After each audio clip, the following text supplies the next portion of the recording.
Oke, poin yang pertama kita akan bahas mengenai masalah kesepakatan dagang antara Amerika Serikat dan Indonesia dan pertanyaannya adalah imbasnya akan seperti apa nih ke market. Jadi kalau dilihat dari keadaan ini dengan berita ini bagus banget. Kenapa? Karena sebelumnya tarifnya 32% menjadi 19%. Jadi ini adalah satu hal yang positif buat Indonesia dan harusnya akan direspon positif juga sama market.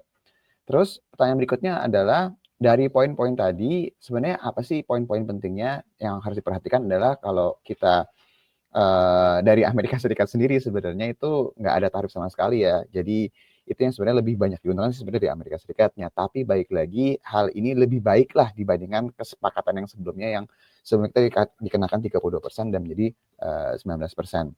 Nah, apa aja sih barang-barang yang akan diuntungkan sebenarnya? Ya terutama pasti yang barang-barang orientasinya ekspor ya ke Amerika Serikat itu yang paling diuntungkan. Kalau untuk Indonesia sendiri kayak sepatu, furniture itu akan diuntungkan. Tapi ada salah satu statement dari Donald Trump kemarin dia bilang bahwa Indonesia tuh memiliki barang tembaga yang berkualitas tinggi gitu. Jadi market pasti akan mencari narasi-narasi yang menghubungkan ke sini nih, my friends. Jadi kalau lihat dari berita ini, yang akan menjadi satu perhatian pasar itu adalah emiten-emiten yang terkorelasi sama tembaga ini, my friends bisa perhatikan ya.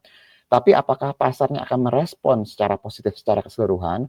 Kalau kita ambil cerita sebelumnya ketika Trump itu mengenakan 20% untuk Vietnam yang sebelumnya itu lebih besar. Jadi ini ceritanya hampir sama lah ya sama Indonesia.